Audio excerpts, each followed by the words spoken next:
Like anything I have done, it was by accident, I would say. I came to Russia just after finishing university, and I was looking for different possibilities to start to make films, different subjects, and I ended up in the studio. I was thinking of working for him as an assistant.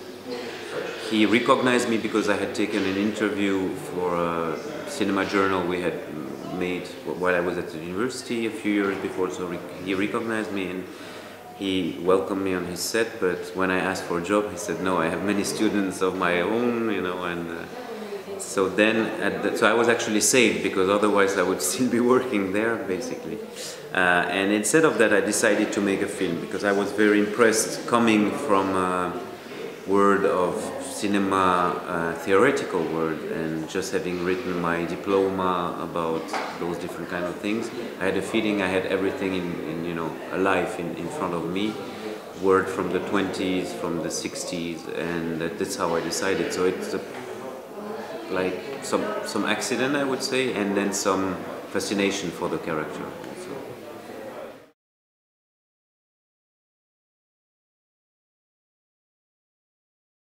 Actually, I had moral and psychological restriction, I would say, because first of all, you have to be very discreet and almost unnoticeable, because it's shooting, you know, so it's already complicated. But mostly it was not that, but it was the general atmosphere on the set. With Guerman, you saw it, you know, if you saw the film, you have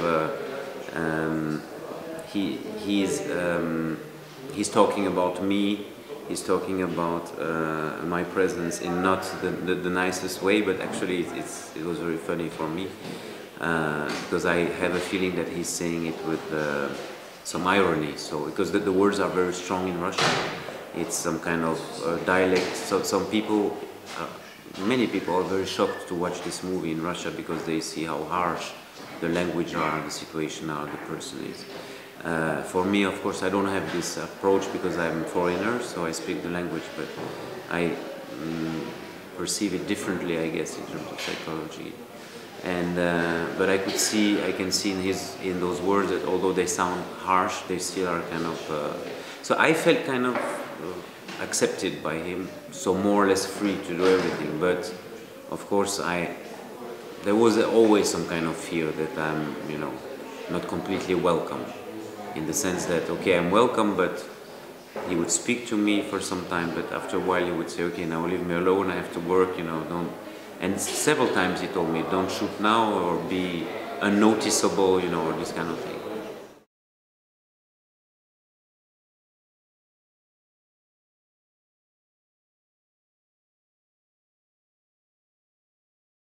I learned basically nothing in terms of process of filming, starting with this and that, but I learned enormously in terms of psychological game of a director, the way he's using people, the way he's manipulating them, and the way he's working with actors, the way he's showing and building his world completely from nothing, which is in his head, and he has to kind of bring it into reality. In that sense, it was very interesting. But it's so unique. Nobody is slightly resembles Guerman. Guerman is the only one, and he's the only one working like that, doing this type of cinema. So it was not. I mean, it was the best master class in terms of. Seeing how this particular artist is working, but not in terms of concrete production, let's say, way of making cinema, because nobody is making cinema like that anymore. It was really a human lesson more, I would say, than a cinema lesson.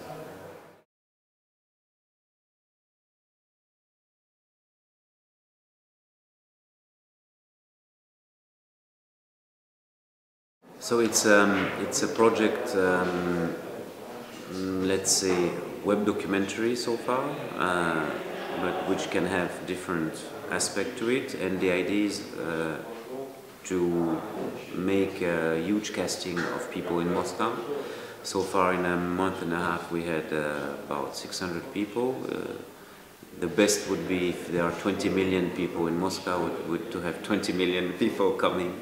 And we make this casting in order to find people who are willing to shoot their own life. So that's basically the project in short, but it's actually work in progress, so it's changing, moving, and actually even I would say mostly it's starting, because we are working only a month and a half. As I said, about 600 people have already come to our casting, and we have maybe 50, 70 people who are bringing us material, out of which we didn't have time to see all of them. Some of them we already follow, so they even got already a camera and start shooting.